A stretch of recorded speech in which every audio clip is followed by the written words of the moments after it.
अस्सलाम वालेकुम। Welcome to our channel name Urdu by Adeel. मैं हूं आपका दोस्त अदील। बात करेंगे एयान नाम के बारे में।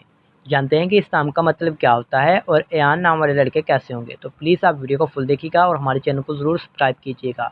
नाम है एयान। इस नाम का मैंने होगा खुदा का तोहफ़ा।